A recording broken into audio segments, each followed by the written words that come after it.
welcome back to the Unreal Engine live stream. I'm Alexander Pascal, your community manager, and today with me, Grayson Edge, Michael Gay, and Max Chin. So we have a pretty full house. We have a tight schedule today, so unfortunately we're probably not going to be able to get to all of the Q&A. There's a lot of good stuff coming in, but let me just zip through the news and community spotlight stuff, and we'll get right to the feature presentation. Cool. Oh, you're so good at this, Shelly. I'm good. Okay, so you might have noticed this morning when you turned on the launcher that 4.11.1 Hotfix is released. It includes this very important update for Oculus integration for the 1.3 SDK. So definitely want to have that. It has a lot of really good, important little fixes here. So pick it up, go do your updates. Very good one. All right. Next. The April Game Jam is coming up. Next week will be the announcement of the actual theme. But you can go right ahead and pre-register. You just send me a PM on the forums. Let me know what your team name is and how many people are going to be in your team, and I will add you into the list.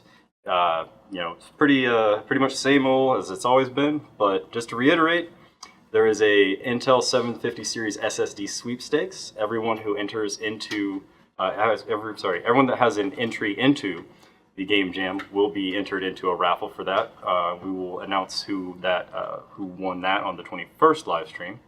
There are also prizes for the actual winners as far as Houdini licenses for every single person in your team, and AIPD keys, which come in the form of either Xbox One, PS4, or Steam codes. And so if you win, you get both of those for everybody in your team. So good luck to everyone. Go ahead and start pre-registering. We have a few teams right there for now, but I've already got a bunch more in my inbox that I have to add still. So, last thing here is the Game UX Summit is happening May 12th. This is very important if you're doing anything in the UX, UI development world. There's going to be a lot of great talks. Celia Hodent, I believe, will be going to this and doing a bunch of very cool stuff with everybody. But please come check out the blog for a ton of details on that. All right. Now then, before we cut into the community spotlight, let me look over who our Answer Hub winners of the week are. So, well, I'm going to make sure that you guys know I'm pretty bad at pronouncing these names. I apologize in advance. But our first Answer Hub Sage is Keel.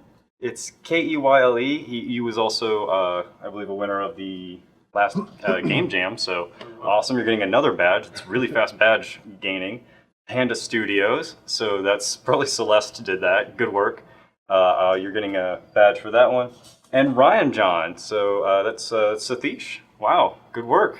So I think you already have one, but the other two definitely don't. So excellent job, everybody. And I see a lot of reoccurring names on the list also. So thank you all for participating. And for everyone who didn't make it, please, keep going. We really appreciate everything you guys do as far as helping each other out and helping us resolve issues really quickly. We really owe you for being so awesome. So, thank you. Shelly. Oh, that's such a cool transition. We got clicked. Awesome. That was great. All right. So, the first out of our community spotlight is called Watermill. It's by okay, I'm terrible at names again. Ben de Hullu. I don't know, Hullu. Like these video service. This thing's really awesome. Yeah, it's really beautifully rendered. There's a small video to it. I'm not going to play it today, but it's really pretty great. And we have, did you zoom in a little? That was nice. It's good renders of this nice little cottage scene. This was brought to me by a couple of different people actually at Epic that found it and said it was a really pretty, really nice little happy scene. And there's a nice little video to go with it too.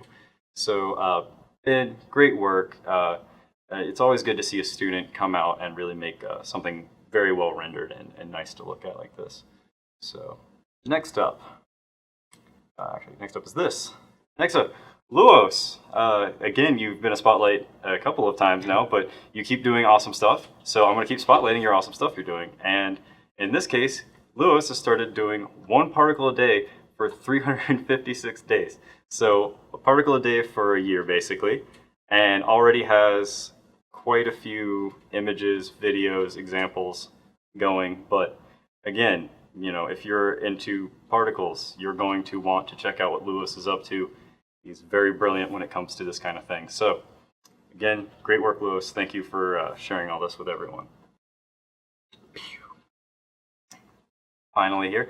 Now, this one's actually been around for a little while, but it got a few updates, and some people brought it to me and said, this needs to get a spotlight. So I totally agree. Thank you for bringing these up to me. And again, anybody who thinks there's something cool, you see something cool, you want to bring it right over to me, just PM me on the forums, hit me up on Twitter, Facebook, wherever I exist. Just let me know, and I will be happy to take a look and throw it up on here. So this one right here, though, is very cool. This is the Machinery Modeling Toolkit by BoredEngineer. I guess normal engineer by day, and then gets bored and then makes really cool different vehicles. This got spawned out of I guess a discussion from non-wheeled vehicles and wanting tracked and hover vehicles. Right. So there's a lot of really cool stuff in this plugin that he's made. Again, very cool. I love seeing people who make plugins that are powerful like this. Tons of data here, lots of documentation. Again, documentation key, videos of how to do it. BoredEngineer has really spent a lot of time making this very full-fledged kind of plugin. So check it out if you're making anything with vehicles that aren't standard wheeled vehicles, for sure. And maybe just play around with it for fun. I think it's a really great little project. So again, thank you all so much. You all have spotlight badges coming your way, and you'll be spotlighted in the launcher as well. So. Shelly on point with these amazing transitions. It's awesome. As always. All right. So, you guys, you've been working on some pretty incredible stuff. We got to show off a little bit at GDC, a couple of small tutorials and stuff like that. But I guess we're here to answer today the who, what, when, where, and why. How did this all get started? Oh, and you should have the mouse also. Sir, it's all about you. There we go. So yeah, how did this come to be? Well, I mean, the sequencer is kind of the evolution of Matinee. And so what we're trying to do with it is make it much easier to use, first off, and make it more familiar to people who've used nonlinear editing software. Because it's, and you'll see in just a second, it looks a lot like nonlinear editing software, and we want to make it very approachable to people, filmmakers who haven't used the engine but can come right into the engine and start from the ground running. So. When we'll take a look at some of the other tools that we've implemented to make it very common vernacular between different software. So cool. So this is kind of the direct the direct 2.0 of Matinee. A lot of people have been asking, is this the replacement of it? Yes. And you were mentioning before conversion tools even. Yes. Okay. Yeah. So absolutely, we know everybody out there has a bunch of Matinee stuff they're going to want to get into sequencer. So as part of that, we've created a whole suite of tools to get stuff from Matinee into sequencer. And when sequencer comes out in 4.12, we'll have a conversion tool. So as part of that, we also have copy paste tools, and Grayson will show us some of that in a few minutes. But it's we know that's a path we're going to need to support, so it'll be there as well. And I think once you see what we can do in sequencer, you're going to want to start working in there. Oh yeah, So how do we even get started, Grayson? Yeah, I can start with showing you how you can enable the tool itself, and you can go in here to plugins under the edit, and then plugins, and then under editor. There's the level sequence editor, and you just click that enable, and it'll require a restart. Yep. And then basically restart. Usually won't come. Usually jumped around a little. That's all good. And so this is pre-4.12. So right now, if you grab it from GitHub, it's still experimental. In 4.12, you'll no longer need to do that. But everything we're showing you here is available on GitHub. But the binary version, the 4.11 version, won't have some of the cool stuff we're looking at right now. But, and so now that the level sequence stuff is enabled, we can go in here. If you look for the clipboard up here at the top, where Matinee usually resides, we've still got Matinee, but you can add a new level sequence through that. And then you can select where you want to call it. We'll just call it ASDF for now. So one thing to point out here, this is different than Matinee is the next sequence that sends out these level sequence files that are separate files external to your level, and we'll show you why that's important in a few minutes here. So yeah, it created a file here. And then ASDF is such a good name for a file. How many files out there are named ASDF or delete me or?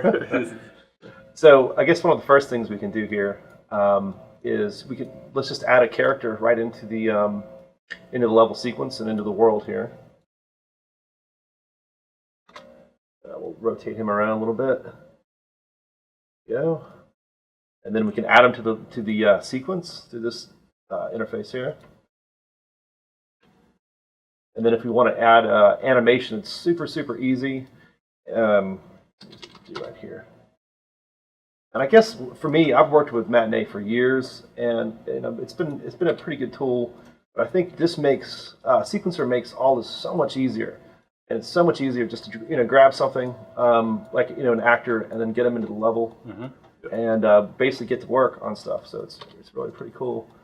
And I've been using Sequencer for the last few months pretty consistently, and I love it. I really think it's really cool. Yeah, and we've seen that we've been using Sequencer actually a lot here in the at our studio. The Paragon release trailer or announced trailer that came out in December was created entirely in Sequencer. Actually, it's kind of one of the first things we used to test it.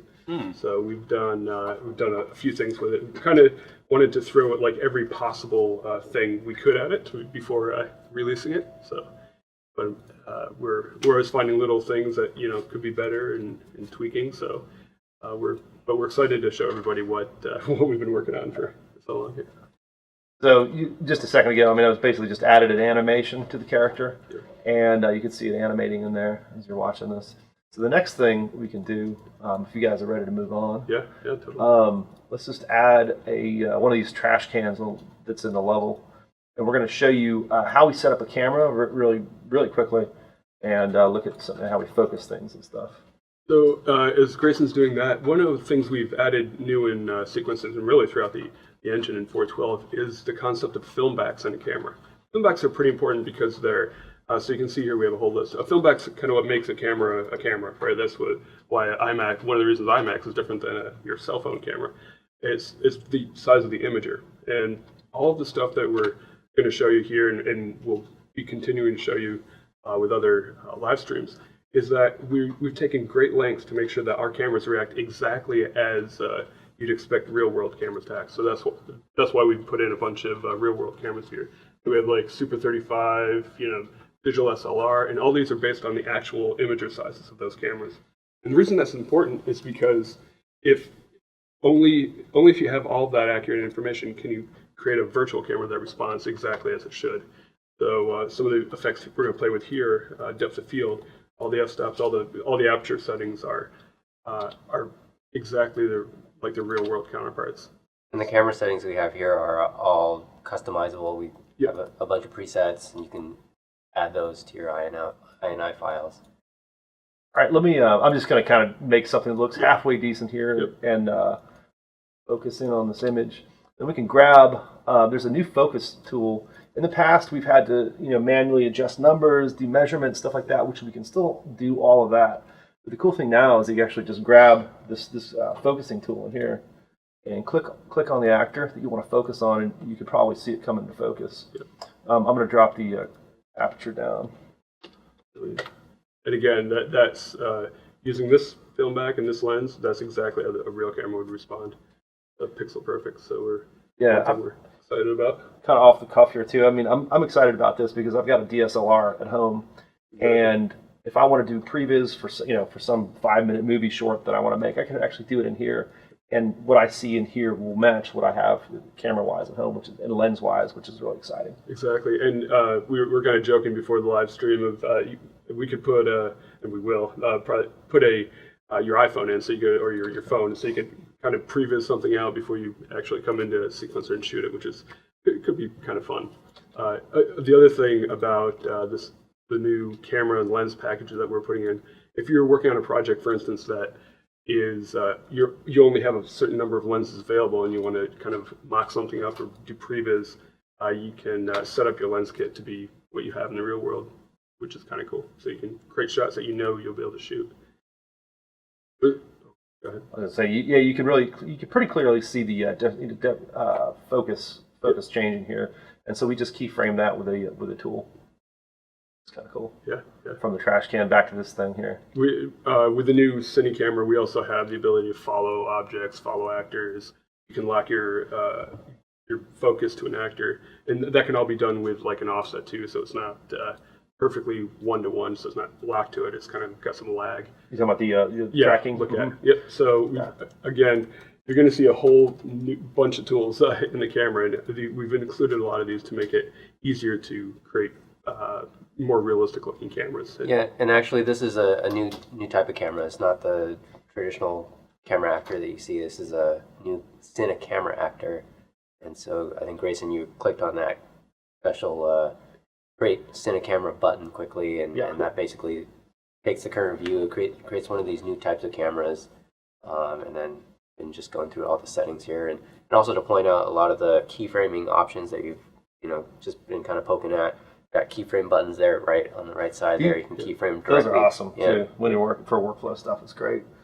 And then one other thing I think that we might want to look at too, you guys suggested. Yeah. So this is a new focus plane visualization. So now you can see like exactly in your scene. There's not a reference object to where your focal plane is. It's really helpful when you want to make sure you're locking focus on a particular. Maybe it's like the eyeball of your character or something like that. So again, all tools to try and make it easier to create compelling looking shots. You can see it shifting, going from front to back there. Yep. The other cool thing is if you're used to using Matinee, it's like there's all these great tools, but now you can, if you want to change the color of that focus field, you can easily do it. And also this is viewable from like a witness camera too. So if you wanted to, for whatever reason, visualize with it. If we pop out, you can actually see it here. Oh, pretty cool. Yep. Okay. Let me turn that off. Yep. Cool. All right. Get rid of this.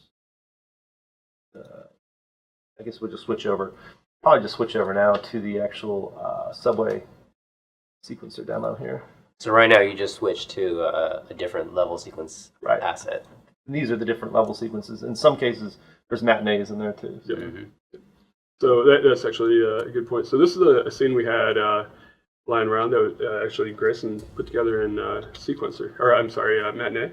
And so we wanted to test some of our Matinee conversion tools, so we use this as a case for that. And you can see it's pretty much frame for frame, sound for sound, exactly like the Matinee, including effects and all that stuff. So, and as this is and it really didn't take too long to convert this. And this is 21 shots. I think it's like 1,500 frames long ish, but it's. Did you have much inspiration from After Effects? A lot of them are asking here. Well, we looked at a whole host of nonlinear editing tools, and what we wanted to do is make sure that it was very familiar to people just coming in. Let's say you have an editor. We've actually shown this to a few editors, and they're like, I know exactly how to use this already, right? So that was kind of our goal, because, and you'll see in a minute how it is almost or basically is a nonlinear editing tool for 3D content. So if we just drill into this whole little sequence, maybe zoom in, show the thumbnails here. Yeah, you got it. Yep. So what's cool here is that these thumbnails are automatically updating. So if we put a red sphere in there, that like this instantly populated there. So you can kind of use that as reference for what you're looking at in your scene. But what we're looking at now, each one of these shots is a level sequence unto itself. So if you dive in there, now you have an entire shot, and this has audio, character animation, everything that you would be kind of in a matinee or like animated. It's a standalone. It's like a standalone file. So got a nice folder, kind of on the side too. Here we've got a nice folder system now. That it's very easy to add if you want to add lights to your lights folder or characters to a character folder or create a new folder. Very easy to do that. Try to make it easy to organize your own way, and they're not like hard coded. It's not just characters. It could be whatever your project, whatever's relevant for your project. You'll notice the audio tracks here have the actual waveform, which is it's pretty cool. Yeah, these are great too for if you want to cut on a specific like for example, if there's an explosion, you want to see visually where the audio track starts. It's really great just to be able to put your scroll bar on there and cut to that or whatever. So being able to visualize that is awesome. Exactly. So maybe going up back to the shots view of these things. So as Michael was saying, each of these little blocks, shots as we call them, are actual level sequence assets. They're files on disk. So just diving into one of these things, maybe you can kind of take a look at what's in, trying to find it in the browser. So there you see all the shot directories, say shot 0010, 20, 30, all that kind of stuff. Each directory has a series of takes, 001, 002. So these are all the different versions of that shot. And we can easily copy, duplicate, move them around. And Sequencer also provides a pretty good way of organizing all your work for you. So takes are within a shot directory, shots are within the master sequence directory. All that stuff is all taken mostly from our experience with film workflows. It just really helps organize for you. Right. Yeah, it's really nice. My background's been like a lot of pipeline and workflow stuff, so we definitely wanted to make it as transparent to the user as possible, but also offering maximum kind of efficiency in terms of that stuff. Awesome. Awesome. So sorry, you got a quick question. Sure. Is it now possible to save and hit play without closing Sequencer? Yes. We love that question. Yes, it's awesome. Yeah, we say that all. It's so funny because it comes up all the time. We're like, finally, I can save it without having to. Awesome. I can delete an actor without trying to have it. Oh, that's good. Okay, So cool. Yeah, that's hilarious. That's an awesome question. good question. All right. Sorry, I'm just going to another little one here. Does root motion work within sequencer-driven animations? Does which? Root motion work within sequencer-driven animations? Well, I mean, as long as it's turned on for your character, it should do. Like you can go into your animation and turn that off, so it does apply. So we can dig into that, but all right, no, it was just maybe curious. for another. Trying to get a couple of these in here. Yeah, no, absolutely. All right, yeah. And can you, and I believe that you're going to want to answer this one, can you stretch, cut, and blend animations? So, Stretch, cut. Stretch, cut, and blend. Blend, not yet. Not yet. Yes, but that's definitely on the horizon. Yeah, I think you can actually kind of show a little bit of the cutting stuff too, even, right? Yeah, we could. Yeah. So as we said, we're trying to make this more like an editing software. So maybe we just grab one of their animations and I can do that. spread them apart. Got it. Yeah. And so under the edit tab too, we have like all sorts of ways to trim and cut and trim the left, trim the right, because we're trying to make this as familiar to editing software or editing kind of process as possible. So if we go to player, or even if we go to the under the sections under edit. I'm sorry. Okay. Yes. And then so you can Split? split, Yeah, cut, split it, move it around. And again, this happens, fairly often where you want to like cut something, slide it. You can change the play rate of it. Yeah, that's one that we use a lot. If we're especially in the previs or in the early stages, sometimes we want to take an animation, stretch it out a little bit, see how it plays at a slower play rate, or even if it's for look.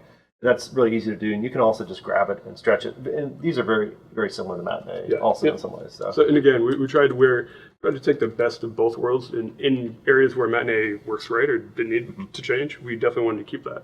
But we've also tried to expand it a little bit, which is great. Yeah. Do you want to show the particle stuff a little bit?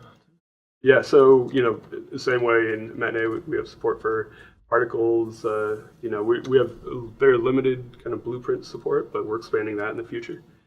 So in this case, the spark kind of goes off at the end, and then again, like halfway through the sequence.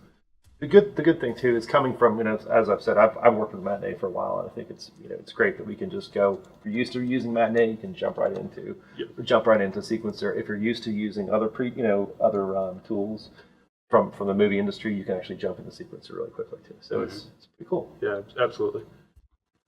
Maybe now's a good time to talk about takes. We were kind of talking about shots and why they're kind of saved as separate files. So this is arguably along with swapping shots around, one of the coolest features. So we're adopting a lot of new terminology from film video production, and one of those is the notion of takes for these shots. So in this case, we're just going to create a new take, and it's going to basically duplicate this file, And again, these level sequence files, and it pretty much does all the naming for you. This is more like in case you want to call it something else. But so you just hit save, and now it creates version 3 in that directory. So this is a duplicate of 2, and now we can come in here and add, some fire or something like that. Or change the camera. Yeah, I'll change the camera. This may take a second here, but at least you can kind of see the difference in these in the takes. And one of the things, as we all know, like one of the best ways to make better cinematics is faster iteration, more takes, trying more things creatively to come. And I think doing this type of stuff in Matinee was certainly possible, but certainly not as fast. Mm-hmm. So what we're trying to do here is make it so you can rapid prototype, check stuff out editorially, and make sure you're happy with it before you kind of commit to it. So in this case, we're going to do like a... Let's see if this works. This is kind of on the fly here, so... That's not the greatest move, so let me stretch it out here a little bit too. Pull some of the keys out. This started with the original shot too, which is kind of useful. Yeah. Because we're using the same lens and all that stuff, so it's pretty easy to create something new. And then if we kick out, we can see that it's going to be a little bit different shot. So this is the different take here. And I can add fire too if we want to. Mm-hmm. But if we go back to, do you want to go back to the take? Yeah. I mean, and now you can see how easy, like as soon as you click, now you're back to what it was before. And so it really opens it up to if you wanted to have an entire sequence of different takes, or you wanted to have the sequence uses take 2 of only these shots. It's very powerful to allow, again, quick iteration, rapid prototyping, and just fast, right? Very you don't want to go into that shot. Yeah, I do that. So, this is the bottom one there. Yep. Okay. So now we've added a little bit of fire to the shot. And as quick as we're clicking around, we're able to see how that affects. Does it benefit the cut? Is it hurt the cut? And if we want to just roll back to the original take, it's that easy. So it's one of the things we're pretty excited about. Yeah, I love using it. Yep. Sounds like a sales pitch. No, but I mean, the cool part is now we have all those takes. If a week later, you're looking at it in dailies, or you're like, oh, let's go back to the fire. It's already there. Yeah, and again, have to figure out which file did I save? Was it part of this level? It's all this we've kind of taken that apart and created these external files so we can go back very easily for that stuff. Yeah, again, they're self-contained pieces, so the fire doesn't exist in those other shots. It only exists in that one, and I think you haven't moved any shots around either. So it does. Definitely. I'll do a little bit of that too. You got it. So keeping with the whole nonlinear editing theme, we gotta do some nonlinear editing here. You guys want to just switch these two? Yeah, sure. Cool. Let's do that. So now what Grayson's doing. So you can imagine how long that would have taken in Matinee. Yeah. I mean, maybe it would take 10 minutes. Maybe it would take an hour. Or you find out, or you find out 2 days later that one thing didn't move when you moved the shots. So this is super powerful, right? And these, I mean, you can move them all across the sequence, just as you would in traditional video and film editing. This was the original shot ordering too. Just I don't know if you guys caught that, but yeah, it's really awesome because especially in the early stages when you're trying to establish your shot progression and stuff like that, it really helps if you want to prototype some different types of shots. Makes that whole process very easy, or the arrangements of shots and how things move in and stuff like that. So we can touch on a little bit the cinematic viewport too. Oh, sure. And kind of how this shows. So if you look at the cinematic viewport here, you can see on the lower left-hand side here, it's got the we also have these kind of shot lineup tools, and these are all customizable, and we'll be adding more if you guys have ideas for things that you use all the time. We tried to get the rough basis. We got title save, action save, thirds, stuff like that. Let me put that in there. Oh yeah, okay, cool. Oh yeah, we also have do letterboxing if you want to kind of visualize what it would be like the 235, 185, what have you. But yeah, so we try to again add tools that make this make it easy to use. and again, very familiar to, you've seen tools like this in other content creation software and non-linear editing software. So if we can, I guess we pop this stuff off, and so this is a new view you should probably notice where we have jog shuttle controls here. Do you want me to show them where it Yeah, enables yeah, it to? yeah, Up there. So this is by default. I think it comes in. I'm not sure. I think it comes in by default like Yep. this. Yeah. Yep. The normal view. But if you want to enable it, just go up here to was it perspective, Yep. and then cinematic viewport. Or Shift C alternatively. Okay. But so yeah, here you have all your standard type stuff. So pause, next frame, next keyframe. So if we actually select a track that's got keys on it, maybe dive into one of the cameras or something. And if basically whatever track you have selected will be transform. Yeah. Yep. So you can see little yellow key tick marks there. So now we can snap to just those keys. That's pretty Obviously, awesome. super handy to when you're animating or you just want to edit a couple keys. A little bit of less guesswork there. Yeah, that's cool. So if we back out to the master, you can see in the cinematic viewport we have while you're playing through, we've kind of designed this with the ultimate goal of like if you're reviewing this in dailies, you can give feedback on per shot basis. In a second, we're going to talk about the shot-based workflow and why it's so much better. But while you're in here, you can see now we're on sub 90, sub 100, and we also have the take number. So it also has the relative frame number of that shot to the overall cut. In this case, of course, the shots are the same. But if we swap a couple of shots around, you can see that those frame numbers are, when you're seeing a frame number in the cinematic viewport, that's the frame number of the shot, not the whole sequence, which is super handy for feedback, for, basically workflow type stuff. Yeah, because sometimes you'll be talking about what's the frame number in terms of the whole master sequence, or you dive into one shot and you just need to know What that one relative. is. Yeah. Can you guys what is a good definition of daily in case anybody doesn't Oh, yeah, know? Because yeah. honestly, for a long time, I didn't know. Yeah, I come from video games Yeah. traditionally. No, and this is something we've kind of adopted here too. Dailies generally for like review for either film, video, animation, is the concept of meeting like every day to show what progress was made or what's been done to a shot and what's been done to an edit, and it just allows for like a very frequent iteration on anything from shot design, animation, lighting, effects, everything. So it's, a lot of times you're wanting to see the entire cut, and now we're able to, before we'd have to like render out every shot and kind of watch it as a whole thing, but doing this all in sequencer, not only can you like live see what's going on, but you can like potentially dive in and say, oh, let's make this light red and see what it looks like that, right? Yeah.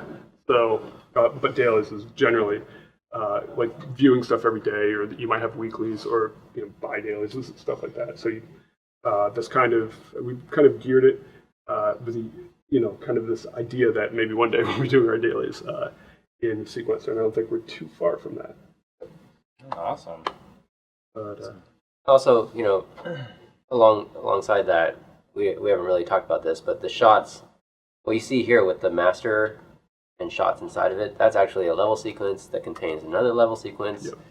Right now, we only got 2 layers here, but this can can be multi-layered Inception as well. level shot. Right. True, right? And, Sequences all the way down. but you can also sequence. One thing that's important to note too is that we're doing a lot of shot stuff here. So but sequencer is not just about creating shots and creating cinematics, and that's kind of where we're gearing it towards now. But it will replace Matinee for basically all the things you would typically do in Matinee will happen in sequencer. So it is kind of a scheduling tool, so to speak, or like a sequencer.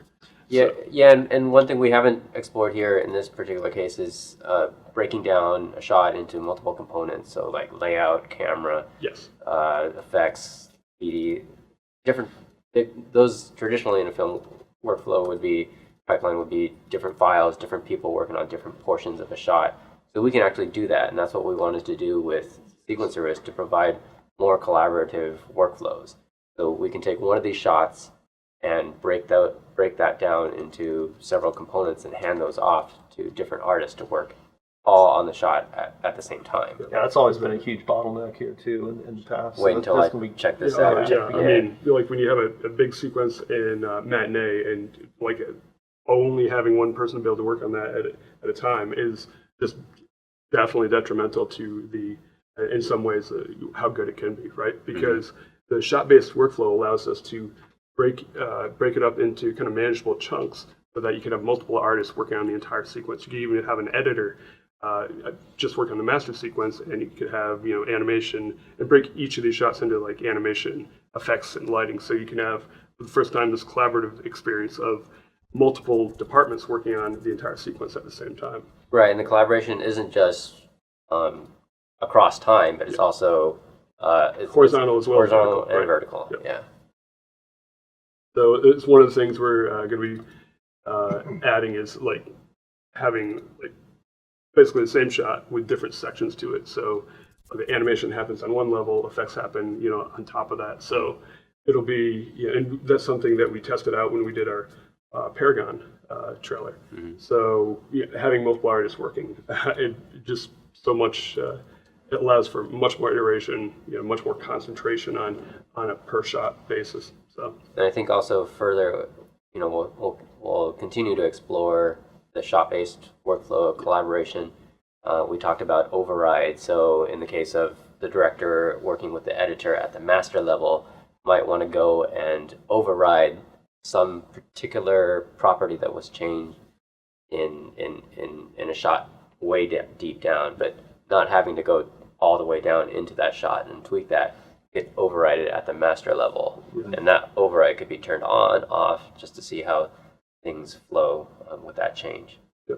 and like with takes of a shot, you can have takes of a sequence, right? So you could have here's one pass where we put fire in every other shot, So it's and to do that type of stuff historically has been very difficult, almost to the point where we could move these shots. I don't know if it's going to work. Like, screw it, we're not going to do it. But so this now gives you the opportunity to do that like much quicker, and it almost like forces you to want to do it, right? Yeah, in It's an much instant, faster. you could duplicate this master right here and change things around, so you could have takes on your master sequence. Absolutely. Yeah. That's cool. One thing we kind of loosely thrown around, and is so let's say you're doing a game where you want to have like these branching stories, right? They would be as simple as having like different master sequences, right? Even the same shots could exist in there, but now you have a quick way to be able to create these branches that are that are embedded in the master sequence. Yeah. So what you just pointed out, you can have a master sequence contain a shot multiple times. Yeah. And cut into it in different ways. as Exactly. well. Well, that's another good point. So now, just like if you were shooting something in film, you'd have a camera here and a camera here, and you'd have, or maybe a camera here and camera here, and each one of those shots you could cut back to. So camera Using one, one camera continuous two, take, camera yeah. one, camera two, and so let's say you have a conversation between two actors, then you can shoot that differently. Shoot it from from one guy's perspective. So it's without having to like have 5 different shots. So that's pretty cool. Pretty cool. Can you, I'm getting a few questions about what all you can do as far as altering blueprints and logic through Sequencer. Can you like make a float variable go up, down, etc.? Not yet. That's coming, and that's something that we're going to be working on relatively soon. So in addition to that, we want to take these tracks and be able to expose them through Blueprint and allow, some actor to be wired into that track dynamically. Awesome. That's good to know. All right. We have an event track which you can trigger blueprints with, but again, we wanted to concentrate on improving the cinematic ability of just the engine in general. Yeah. And we kind of we're using Sequencer as that first kind of push for that, concentrating on that. They Awesome. want a quick tutorial on that is basically you can add an event track up here with this, and the track comes in, then you basically just add a key, and then right click on it, go to properties, and then you can add your event name here, and that loops to Oh, a custom okay. event. That'll And trigger. so it's actually in a lot of ways even more useful than Matinee, because then you can put those custom events, where you want them. Oh, okay. It's pretty So, cool. so maybe not right now it's like a direct drive to float, but instead you have an event that triggers that says now it is time to drive the float, right. and then Yep. okay, So cool. there's access out of that. All right, well that's really nice. Yeah, I'm gonna take a couple of the questions out of here because you Sure. guys did really good on time, actually. Yeah. Oh, there's plenty more we could talk about. Oh, Yeah, okay. right. We can talk all day probably on this Yeah, stuff. I think a lot of people are interested in seeing the specialized views or special Viewport? Viewport, that's it. Yes, Okay. Specialized viewport, and just want to check that out. How do you get going on that? What is it? What does it mean? Sure. So it's kind of like an overlay that has, your Stuff here. yeah. Is that what we're Just the talking whole about? Yeah, just the viewport whole view, I itself. think. Yeah. Oh, okay. So That's how- actually that's what we're calling that. Okay. Yeah. So this is like we're calling it cinematic viewport. Hmm. So here you can set your ins and outs just like you would. So so if we dive into a shot, Yeah. Let me And, get out of here real quick. Yes. oh yeah, and then so just like other nonlinear editing software, you can come in here, and now we can set your in and outs for that shot. So if we even while we're in the cinematic viewport, because a lot of times, right now we're on one screen because we're on the live stream, but Got it up here. yeah. So, yep. So now, just using the tools here, you have these guys where you can, if you want to adjust the start and end of your shot, you can do that. Again, very in and outs, just like other software. So that's the white range right now is the Is the shot range of the shot Yep. in terms of the whole entire sequence. You can see it looping, Yep. So, which is cool. so there's we got a loop toggle, snap to key. I think we talked about. Go to the end frame, like basically stuff you see in your content creation software or editing software. The numbers on the corner, we can kind of call those out. So that is like the your in for the like your sequence. So if you're seeing stuff, the green numbers, the green and red are kind of your start and end, and the gray numbers are kind of the entire Of the sequence. master sequence, is that right? Yeah. And again, this is just a toggle on the regular viewport. Yeah. In Yeah. case So that- you can turn it on or off. Yeah. But the cool the default, thing is right? too, when you're in the cinematic view, you still have access to all the other stuff you have in the default window. We didn't want to take too much of that away because we find myself going in and wanting those. I think there are toggles now on that toolbar. I can't remember if it might be in that that button there, like show toolbar. yeah. There you Control Shift T. go. Control C. Was that right? Was that the? No, the Yeah. fourth one down. Yep. Control. Show toolbar. I'm blind. Fourth one down. From Up from the top. So show. Right there. Yeah, there you go. There we go. So if you toggle that off, Yeah. all that Now stuff goes away. you're in like a pure Yeah. view, pure output. we View. wanted to clean out the view a little bit, particularly if we wanted to use this for dailies. yeah. So we can talk about image output too. So if we back Alright. up to the level sequence, one thing that obviously you have the stuff in the editor, but most of the time or a lot of the time you're going to want to render the stuff out. So we've made it a little bit easier to render stuff out.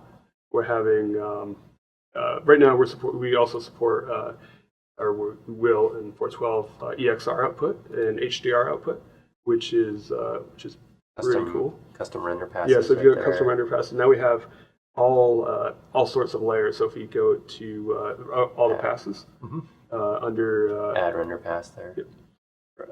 Down there. Up a little bit higher. there we go. So now you have all these passes you can render out with Yeah. EXRs. So the other thing is a lot of times you want to render out shots with handles, so that'll be a possibility. Yeah, again, we're just trying to make it easy to create stuff in the editor and also to get stuff out of the editor in a way that makes sense to Awesome. The opacity. I remember we had a lot of questions about that. The GNC. Yep. And could we do that? So right now we support these image formats that kind of on the horizon. We're looking to support more. So that what we render out of the engine will fit right into your existing workflows. It doesn't already. Awesome. Cool. Yeah, a lot of people were asking about how they can actually like export just images instead of like whichever like scene. So Oh, that's yeah, really yeah. amazing. Yep. So we can do image formats, and I think we still support some movie formats, but yeah, we're again trying to make it as familiar to people in the video and film industry as people in the game industry, and kind of bringing kind of both worlds. And can you export with sound? And can you have the audio come out separately? I don't know. We I don't have know them. if we have that. Yeah, yeah, not yet. All right. Yeah, they were just kind of asking some follow-up questions about it. And is there a way in Sequencer to blend between two camera shots instead of a fade in and out of the cameras? Yeah, so right now we're not supporting doing like a fade even from camera 1 to camera 2 because basically you got to draw it twice. We're looking at ways to maybe cheat that. But yeah, in terms of blending cameras, no blending. We don't have blending in transform tracks yet, but it's something we're looking at for animation and for transform tracks.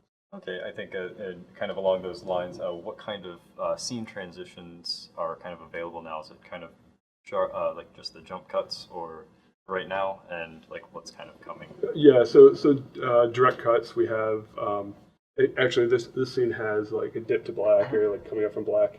The other thing that you can animate with Sequencer, like you could matinee, is post-process settings. So if you wanted to do something where you flash out to white and then cut, then you can do that.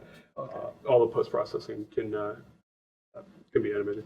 One thing we've talked about doing too is on this master sequence level, doing per shot, color grading too. Would be kind of cool. You might want to do that at a master level and tweak that sort of stuff. So here we just have a fade that comes up from black. But yeah, in terms of camera transitions, like you might be used to in other editing software, just due to the limitation that in order to do that, you have to have the images rendered already. That makes that more difficult. But having said that, there are ways to kind of work around that that we're investigating. All right. Particularly at render time.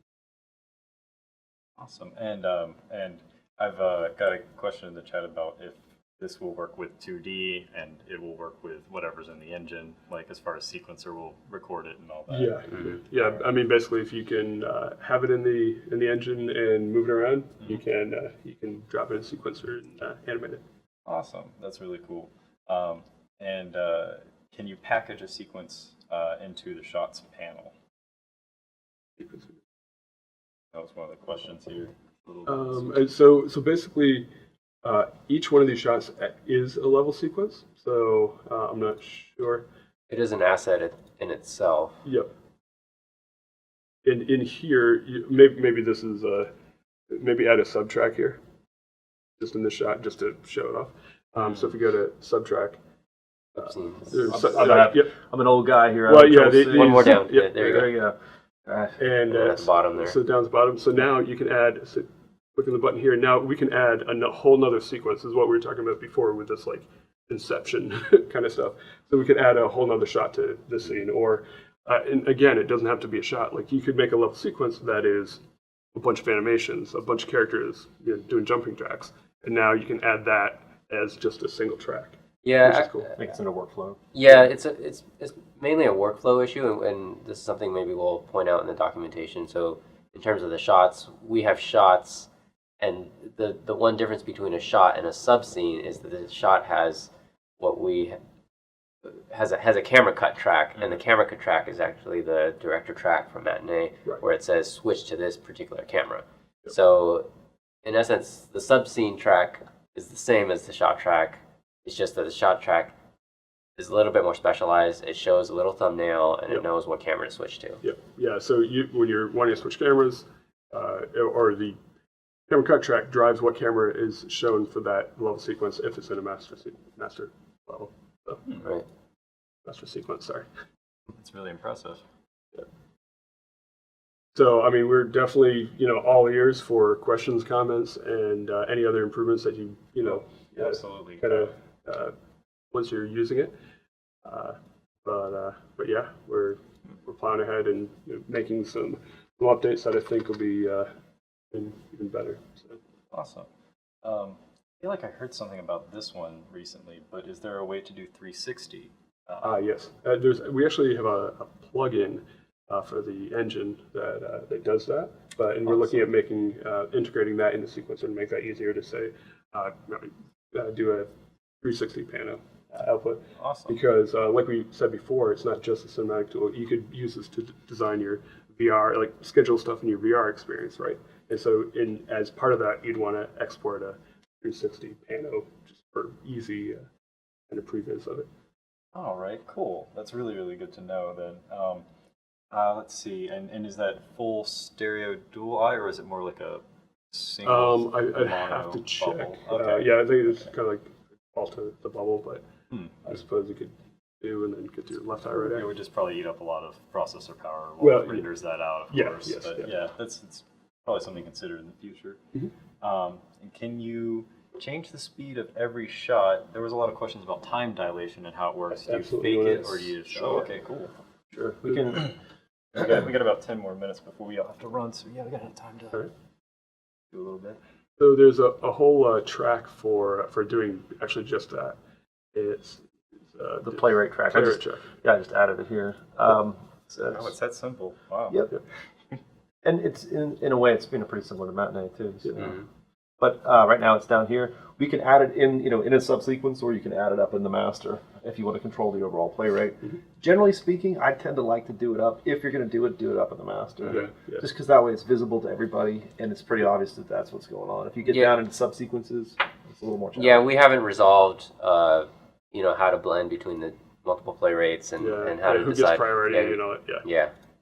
But let's just do it times whatever, times 2, and it should be a lot faster.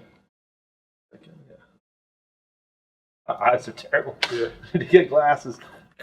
So yeah, much faster. And of course, you can ramp into this too, so you can start really slow and then ramp in and then ramp down, stuff like that. So,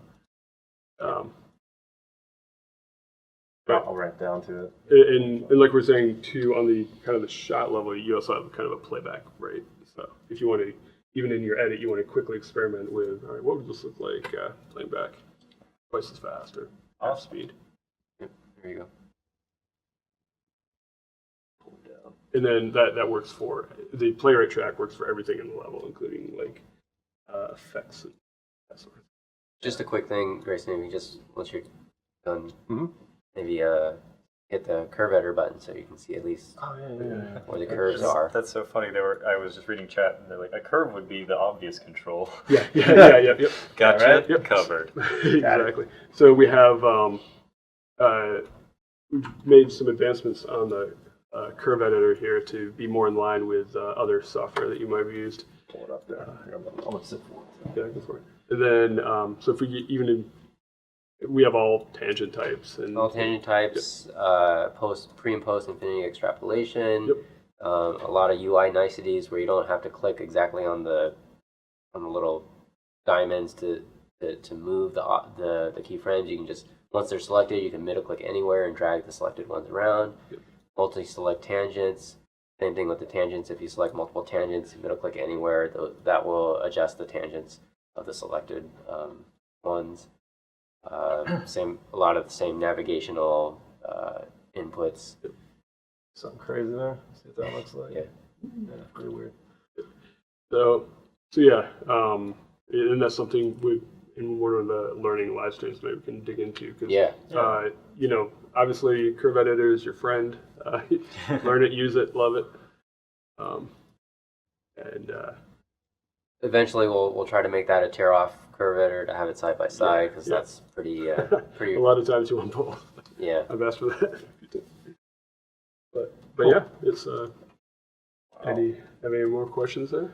Oh yeah, I've got quite a few actually. A lot of people are very impressed with how it's looking so far and very excited to try it out. Cool. But they do want to know, and I don't know if we actually mentioned this demo here that we're showing off, if it was going out. Oh yeah, absolutely. So what are our plans around that one? So concurrent with the release of 4.12, we'll have this scene up on the learning tab, so that you can download it, investigate how we put it together, and we'll have a few different takes in there. So maybe we'll have one sequence where it's kind of what you see here, another one where like brand new cameras, another one that has a little more effects, so you can get a real sense of how easy it is to try new stuff out. But yeah, it's a good point. And we're keeping the matinee one as well, so you can kind of compare them side by side. Yeah, so it's a different sequence, but yeah, All right. same sort of thing. All right, that's excellent. Well, actually, we're about good on time, so probably good to let everybody get to the next big thing we have to do here. So, Sure. Just gonna let everybody know that again, Game Jam is happening. We're gonna probably end up doing a follow-up stream. So, got those going on, and then yep, just come on, tune in on Tuesday. We'll probably have a nice training stream either around this, or Ian will come up with something pretty cool. So thank you all for coming out. Thank you all for coming on. It's been a really great demonstration, and I'm sure everyone's learned quite a lot, and there's probably still more to see. Oh, yeah, there's So, tons of stuff. Plenty. Yeah. Thank you all for coming out, and we'll see you all next time. Thanks a lot. See you later.